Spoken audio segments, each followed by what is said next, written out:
Bienvenue dans cette nouvelle édition de votre rendez-vous culturel Les Grandes Lignes. Célébration plurielle dans ce numéro avec l'Institut français de Maurice qui lançait sa saison culturelle de 2021 en bâtissant des ponts avec son voisinage et avec la communauté mauricienne des artistes. La nuit du mercredi 27 janvier, l'IFM, comme le surnomme son public, proposait un rendez-vous assez unique, ponctué de nombreuses propositions artistiques qui annonçaient la couleur des rendez-vous à venir durant l'année. Au programme, exposition de livres, manifestations visuelles et sonores, arts plastiques, musique mauricienne, conférences et débats, ainsi qu'un petit parcours gastronomique typiquement mauricien. Tout au long de cette nuit, des navettes assuraient également un itinéraire vers différents rendez-vous aux alentours de Rosille.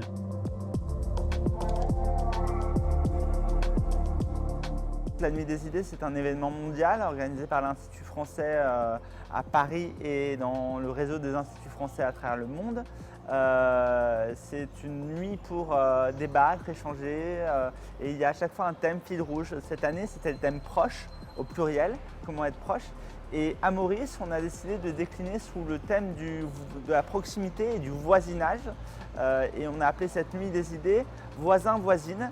Toute l'équipe de l'IFM est allée à la rencontre de ses voisins à Rosille pour les inviter à nous rejoindre. Et l'idée, c'était à travers cette Nuit des idées hier, c'était de mettre en valeur Rosille, ses habitants, son patrimoine, son histoire, mais aussi son présent.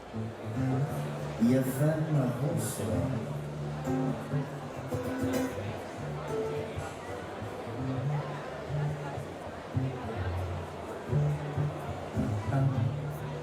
Heure sup dans la joie et la bonne humeur pour la médiathèque qui proposait une collection d'ouvrages autour de la thématique de la ville de Rosille.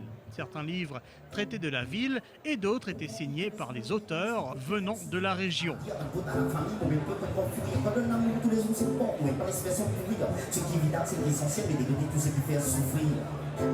Alors, dans le cadre de la Nuit des idées, la médiathèque propose ce soir une sélection de livres sur Rosille, donc des livres qui ont été écrits sur la ville de Rosille, sur les monuments par exemple comme le Plaza, l'histoire, ça retrace aussi l'histoire de Rosille et de ses habitants aussi, et par exemple des livres de photographie sur les habitants de Rosille, mais aussi nous proposons aussi des livres qui ont été écrits par des habitants de Beaubassin-Rosille. Après le Covid, on a tous connu un peu, on s'est tous un peu renfermés chez nous, etc. Et je pense que par rapport aussi à la ligne directrice qu'on a de l'Institut français de travailler sur la proximité, donc il était important aussi pour nous et je pense que la nouvelle direction aussi de tisser des liens avec nos voisins, de connaître nos voisins et de pouvoir célébrer une nuit autour du débat d'idées, faire la fête ensemble. En arrière-plan défilait sur grand écran une collection de photos recueillies auprès des habitants de la ville eux-mêmes. Ces images retracent la glorieuse épopée des studios photos d'antan. Deuxième chose que nous proposons, c'est une projection de photos de famille. Donc les photos de famille qui ont été prises dans les studios de Beaubassin-Rosille, les studios populaires que tout le monde connaît. Ces photos retracent ces histoires de famille et aussi représentent des moments festifs parce qu'on sait qu'avant les photos étaient prises pour les mariages, les communions, etc. Moi je suis très nostalgique des photos, donc j'aime beaucoup redécouvrir les photos, des anciennes photos aussi, parce qu'on découvre des choses d'une époque, d'une certaine époque, des années précédentes qu'on n'a pas forcément connues. Un grand merci à Jane, Sylvie. Plongée dans une lumière tamisée, voire sombre, la salle polyvalente de l'IFM était transformée en salle d'écoute. C'est ici que My Maurice proposait au public de découvrir Enfants débarcadères, le deuxième d'une série d'audiodocumentaires réalisés sous le titre générique Léala. De son patrimoine culturel. Ces podcasts ont été réalisés grâce au soutien financier de la MCB à travers l'initiative Recess nous cultive. On a eu envie de raconter des histoires, mais à travers du son. Donc c'était, je pense, une suite naturelle de ce travail que l'on fait déjà depuis 6 ans, qui est d'emmener les gens voyager dans Maurice et la faire découvrir des lieux qu'ils ne connaissent pas, ou la faire redécouvrir des lieux, mais avec un autre regard. Là, c'est des audiodocumentaires. Et c'est choisir des lieux de la vie quotidienne des Mauriciens. Donc là, le débarcadère ou la boutique. des lieux où les Mauriciens vont se rencontrer. Il y a le côté social, il y a le côté familial.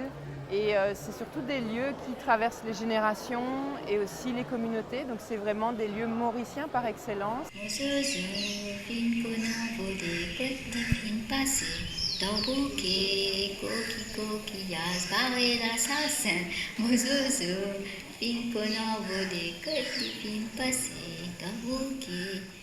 Déjà en décembre de l'année dernière, My Maurice, fondé par deux passionnés de la culture mauricienne, signait un autre documentaire audio, un voyage immersif intitulé « La vie dans la boutique Vieux-Grand-Port ». Pour ce deuxième documentaire également, l'immersion était totale. Une expérience assez unique, te écouter, te faire l'esprit voyager, l'esprit qui faisait des images là, et c'est une affaire extraordinaire qui me fait découvrir aujourd'hui. Là par exemple, je peux découvrir des débarcadères. Et madame, là, je peux raconter qu'ils ont parti dans la lumière des débarcadères. Alors, ça, je peux faire imaginer comment c'était à l'époque des débarcadères pour Dodo. C'est aussi un travail de mémoire, bien sûr. C'est l'envie de collecter tous ces sons qui disparaissent. Donc, on a commencé aussi une sonothèque sur notre site web où on collecte tous les sons qui sont en train de disparaître et qui sont typiquement mauriciens. Ça peut être la roche-carrie, le balai patak, la brosse coco. Donc, c'est des sons de notre culture mauricienne et qui en disent beaucoup sur notre identité, sur notre vie, notre mode de vie qui évolue. Et donc c'est aussi capturer ces sons pour les garder en mémoire.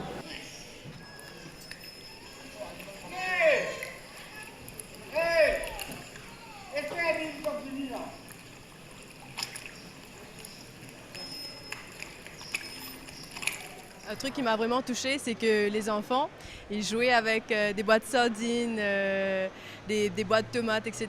Donc c'est quelque chose de très intéressant à comprendre, mais à comparer à maintenant.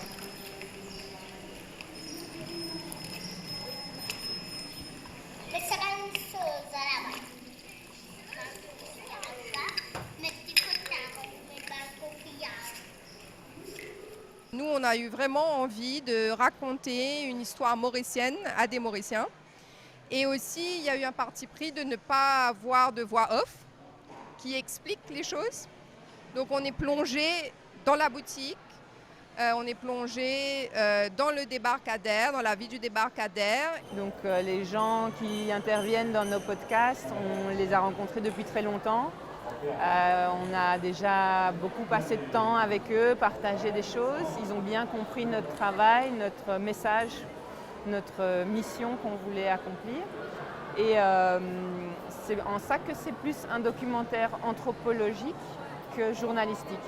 Donc c'est vraiment ce travail d'aller gagner la confiance, d'aller faire des entretiens en profondeur, où finalement les gens oublient le micro, ils vont juste se confier à nous et partager des choses qu'ils n'auraient peut-être pas partagées si ce n'était pas nous.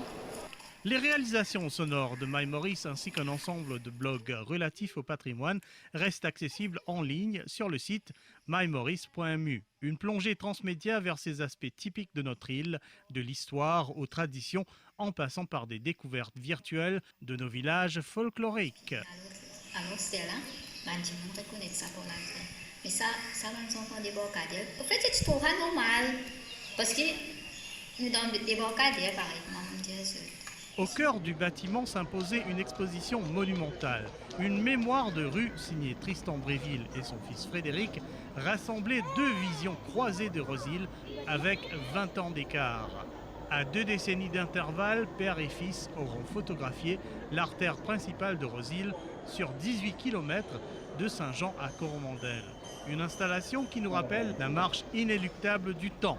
Une bande sonore de My Maurice évoquant l'ambiance de Rosils faisait alliance avec cette création.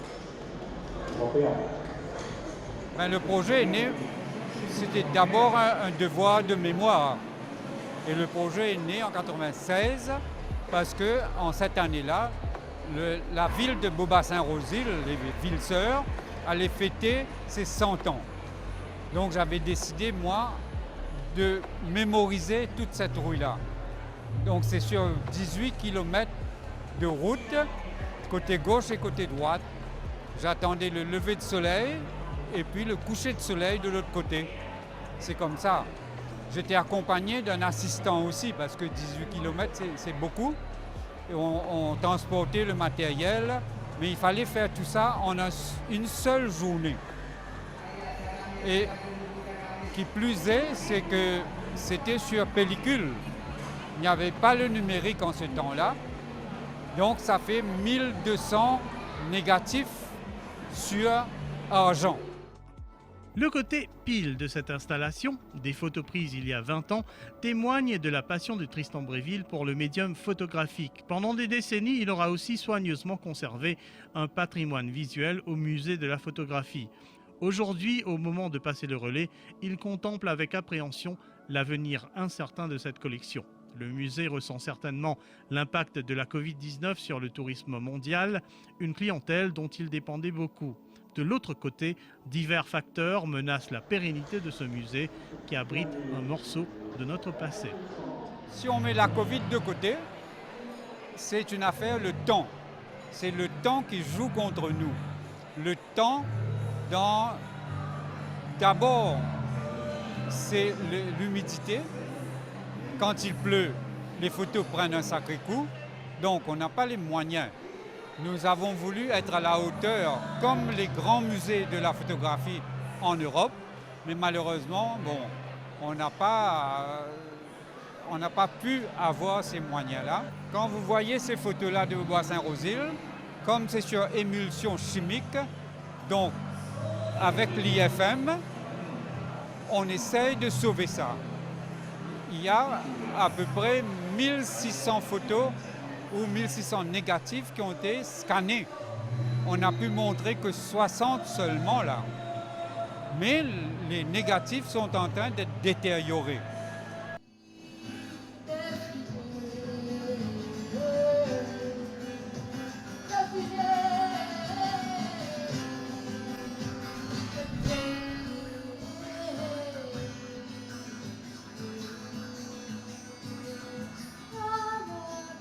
La soirée proposait aussi une scène locale très variée, dédiée aux artistes bien de chez nous. Ambiance roots et de proximité dans tous ses aspects, c'était là une facette importante que l'Institut et les commissaires de la soirée tenaient à donner à la Nuit des idées. On a fait référence notamment au patrimoine culinaire des Rosiliennes et des Rosiliens en faisant venir des vendeurs de cuisine de rue ici même au sein de l'IFM, ce qui était une première. Voilà, l'idée c'était de se rencontrer et d'organiser une grande fête des voisins sous le signe de la convivialité et du partage. Voilà, c'était l'objectif et c'était l'idée de la Nuit des idées telle que pensée par nos commissaires Astrid Dallet et Guillaume Geoffrey de Move for Art qui ont notamment organisé le festival Port-Louis by Light. La Nuit des idées, donc, qui était le coup d'envoi de notre saison culturelle, était placée sous le signe de la proximité pour justement essayer de resserrer les liens, aller à la rencontre et que nos voisins puissent nous rencontrer, mais aussi notre public au-delà des habitants du quartier de Rosile, et de tisser ce lien de proximité dans une période qui est assez particulière, un contexte sanitaire mondial qui est rempli de contraintes, et de dire comment on crée du vivre ensemble dans cette période assez chaotique, si je puis dire. Donc on a la chance ici à Maurice de pouvoir organiser des événements culturels, de pouvoir se rencontrer et quelque part de célébrer la vie. C'était le mot central des commissaires justement de la Nuit des idées, de Move for Art. Donc on veut vraiment, durant cette saison culturelle très particulière, dans un contexte assez spécial, pouvoir faire de cette proximité le fil rouge de notre saison. À travers différentes actions et événements, on va tisser des liens avec notre public, avec nos voisins, avec les habitants de Rosile et de Maurice. Des trois paroles, le papier. Voyage entre les cœurs et l'esprit pour nourrir l'âme désirée. Des trois paroles, le papier navigue dans pensée pour donner courage, respirer. Des trois paroles.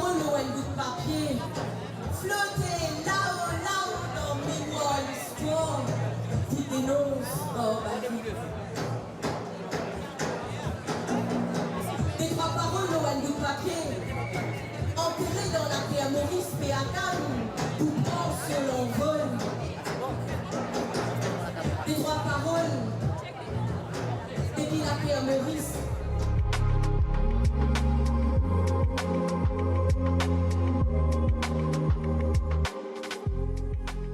L'ombre de la Covid-19 planait subtilement sur ce lieu festif. Elle était présente notamment sur de grandes photos énigmatiques longeant l'entrée de l'Institut. Ces photos font l'objet d'un livre signé Stéphane Rezana et Jean-Paul Mussodi. Intitulé « L'absence », le livre raconte ce moment de confinement sanitaire de 2020. Une étape bouleversante pour le monde entier qui aura poussé le monde artistique au pied du mur tout en permettant la création de renaître du niveau zéro.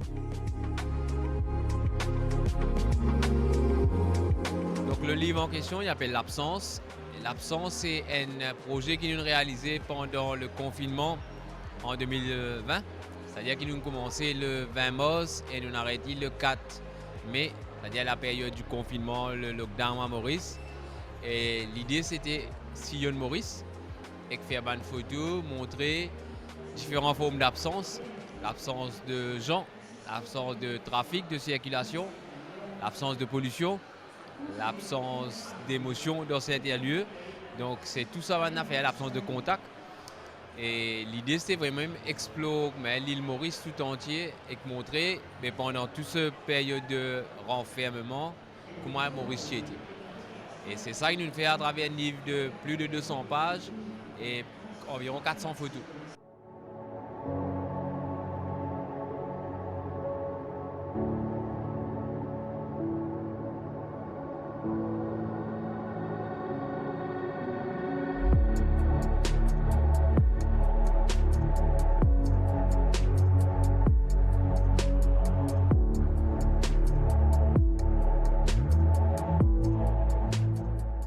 Un voyage photographique parce que tu as un texte dedans, tu as un livre, tu as une photo qui nous divise en 7 chapitres et chaque chapitre il a un texte d'intro qui explique toi l'esprit de la photo qu'il y a là-dedans.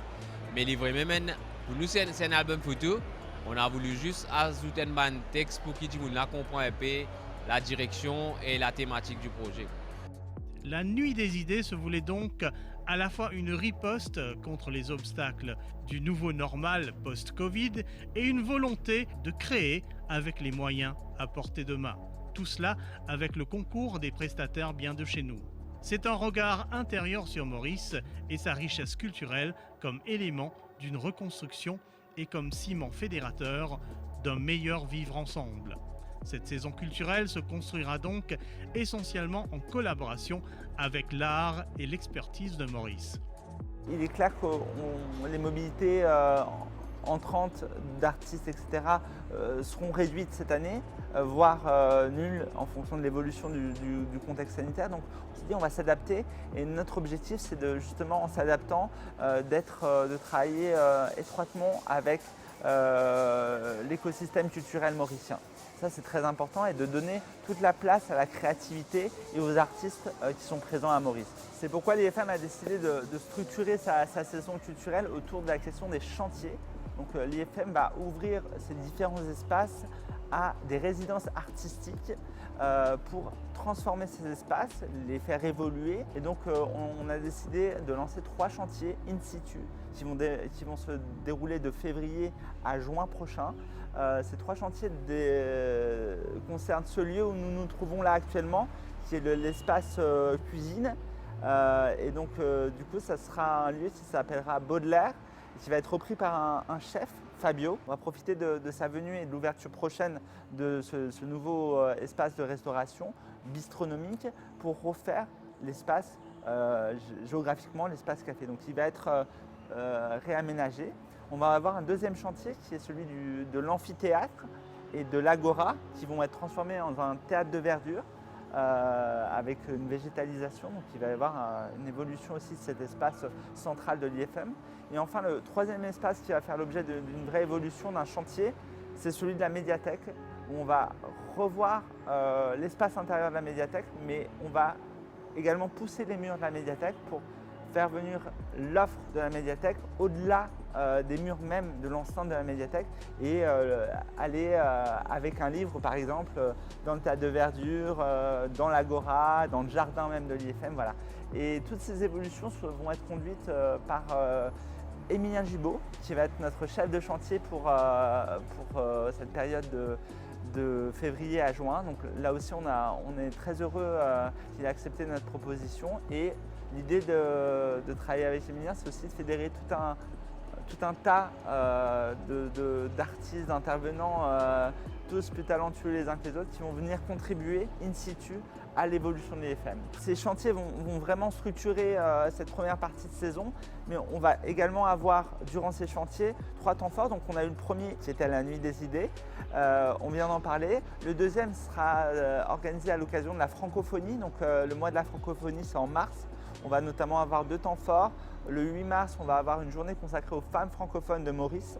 Et le deuxième événement de ce mois de la francophonie, ça sera une nuit du livre audio le 19 mars, ici même à l'IFM. Troisième temps fort, enfin, sera celui de la clôture des chantiers à l'occasion de la fête de la musique. Elle sera organisée le 19 juin.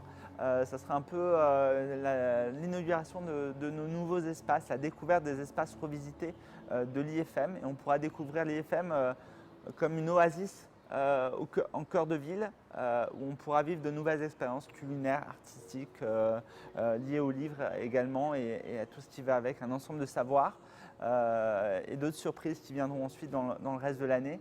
Et donc on fera une fête des chantiers, une grande fête avec, là encore, nos voisins, ceux qui nous sont proches. Et voilà, c'est vraiment le fil rouge, fil conducteur de cette année particulière. Il nous reste encore à partager avec vous quelques moments recueillis lors des différentes déambulations à travers Rosils durant cette nuit des idées. Toute la nuit, les navettes auront transporté un public vers de véritables lieux d'émerveillement, jusque dans les recoins intimes de la création artistique. Nous y reviendrons dans notre prochaine édition. En voici un avant-goût pour vous titiller un peu l'appétit. Ligne d'arrêt pour cette édition. On se donne rendez-vous dans une semaine. À bientôt. Restez en ligne.